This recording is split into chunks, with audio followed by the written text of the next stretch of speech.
Newsday continues here on One News Now. I'm Pauline Verzosa.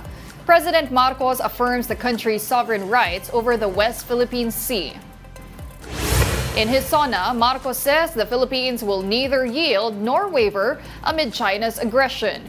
This earned the president a round of applause and a huge standing ovation from members of Congress.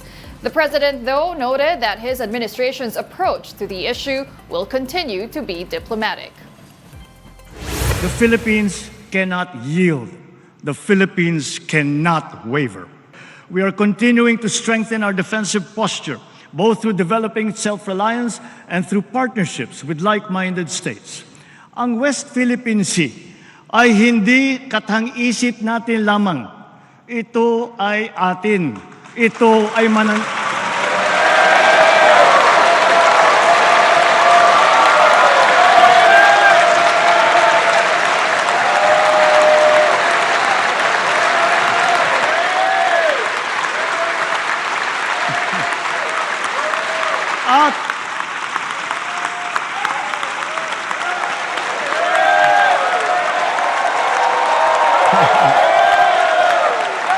At ito ay mananatiling atin hanggat nag-aalab ang diwa ng ating minamahal na bansang Pilipinas.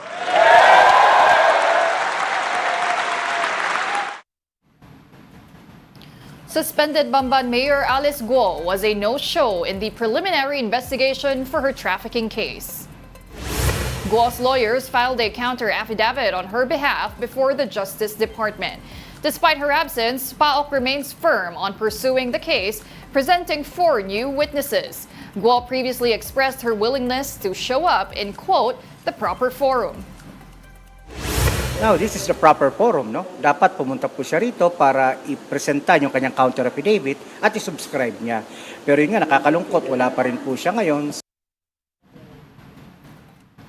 Getting a medical checkup in Marikina is now easier thanks to the Telemed booth. It's open 24/7, so you can visit anytime. Mobile Journal Evan Tarinque has the story.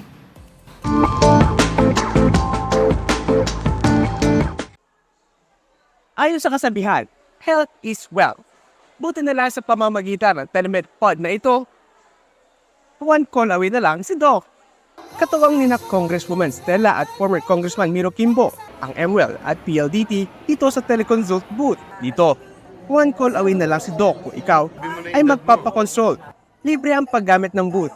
Kaya naman, may 1,000 Marikenyo na ang natulungan nito.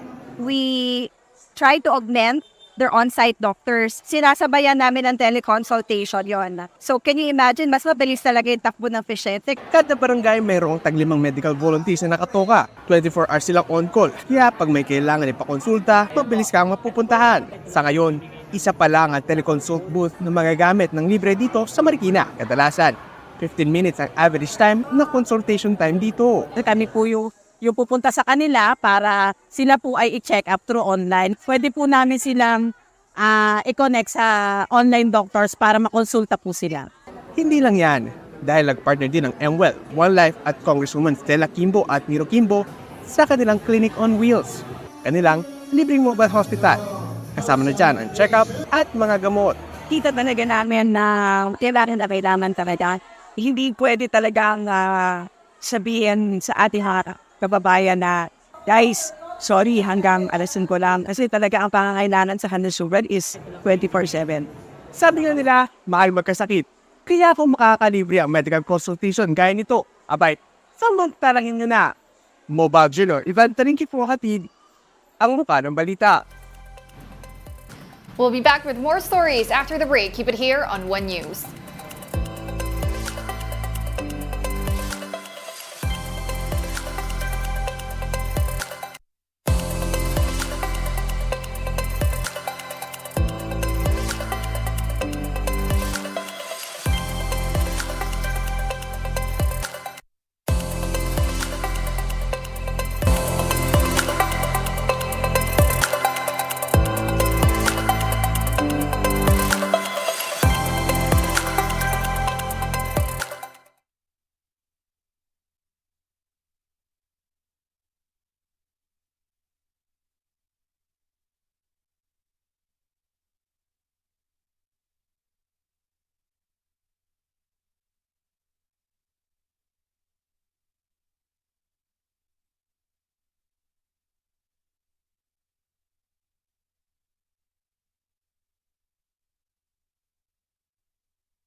You're still watching One News Now. I'm Pauline Verzosa. Let's now take a quick look at today's other headlines. Vice President Sara Duterte's office said she did not watch the live SONA broadcast yesterday. According to the Philippine Star, Duterte paid respects to the late Bohol Vice Governor Junicio Victor Balite instead. She previously said she would not attend the SONA and even appointed herself a designated survivor. And in business world, about 17.5 million Filipinos were living in poverty in 2023. That number is significantly lower than the nearly 20 million in 2021. With this, the poverty incidence among the population fell to 15.5% from the 18.1% estimate in 2021. PhilAmp community organizer and Democrat Joshua De Leon weighs in on Biden's move to drop out of the U.S. presidential race. Here's an excerpt from his interview on The Big Story. First of all, I wanted to ask your reaction about Biden's decision to step down from the November polls. What is the reaction of Democrats over there? Thank you for having me. And I think for a lot of Democrats, frankly, it is a sense of relief. There has been this sense of dissatisfaction that, depending on your position in the party, has been either something you can't talk about but whisper behind the scenes, or that you've actively been pushing against for a little while. And so I think there's going to be a little bit of a breaking of the dam, where a lot of folks who have been very uncomfortable with Biden's candidacy so far are going to feel a little bit of that relief now that there's going to be a new candidate at the fore, and hopefully one who's more suited to the moment. Joshua, what do you think was the tipping point of that decision of President Joe Biden? Was it what happened to former President Trump? Was it the past debate? Or was it leaders from the Democratic Party finally speaking up? I do think it's a combination of all those things. You know, the truth is that Joe Biden has been in public office in various forms for around 50 years, right? Half of a century. In various forms of leadership as a senator at age 29, right, all the way now to being president. And so he's someone who has been in the public scene for so long that leaving in this role at the peak of his career in terms of accomplishment, I'm sure must have been a very hard decision. But I think that, you know, when you see party leaders both in the press and also publicly starting to chip away at that idea of unified support, I think that for me is probably the biggest sort of straw that breaks the camel's back, if you will, because, you know, Joe Biden has a fairly narrow and trusted pool of advisors now that he's been in office for a few years now. And I don't think that, you know, simple online dissatisfaction or a few pundits would be enough. It really is that concerted pressure from party leaders. And I'm sure a lot of very hard conversations with his family as well. Okay, what about Kamala Harris? How do Democrats feel about her getting the endorsement from Joe Biden?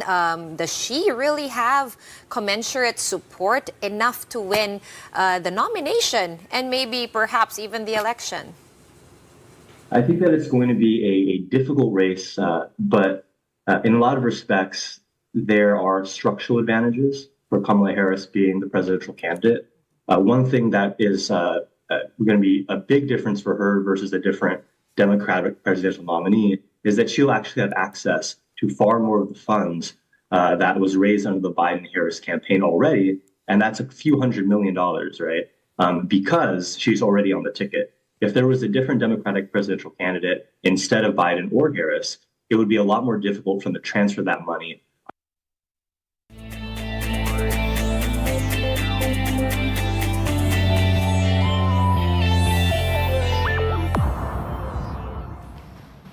Filipina fencer Sam Catantan is now laser focused on her training for her Olympic debut in Paris. And that's, of course, with the help of her Italian coach, Matteo Zenaro. From Metz, France, Denise Tan has this report. As Sam Catantan continues her preparation for the Olympic Games, she's now focused on perfecting her strategies. Enter Coach Matteo Zenaro, Sam's head coach in Penn State and former Olympian who won Italy a bronze medal in the Sydney 2000 Olympics. With Italy having the most number of Olympic medals in fencing, Coach Zenaro believes he would be of great assistance to Sam. Obviously, I know better Italian, so I can try to help her. In Italy, the fencing is much more on reacting and watching what your opponent does because it's a situational sport. So the idea is being able to do the thing a little bit slower, watching how the other one react, and then make my decision.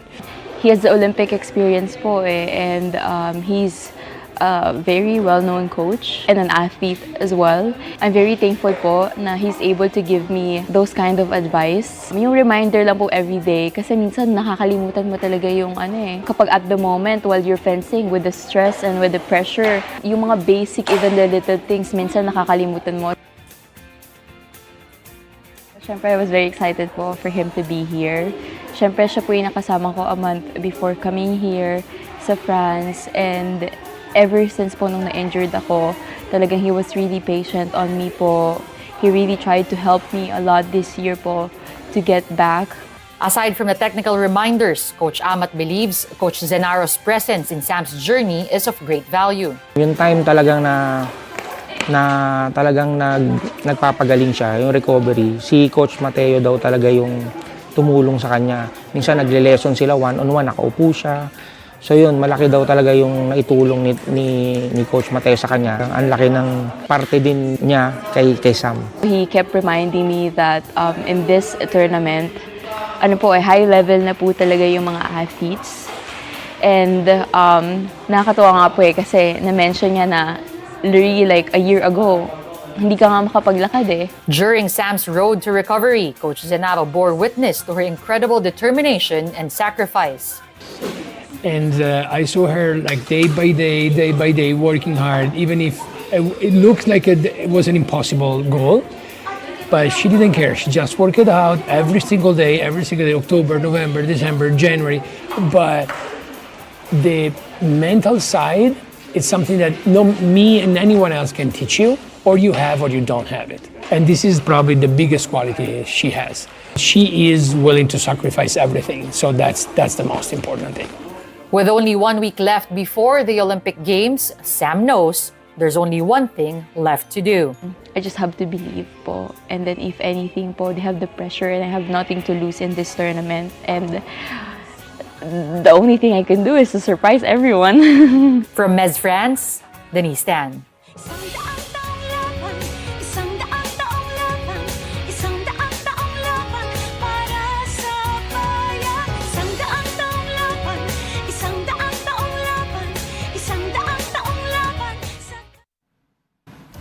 And those are the top stories of the hour this Tuesday. I'm Pauline Verzosa. We are One News.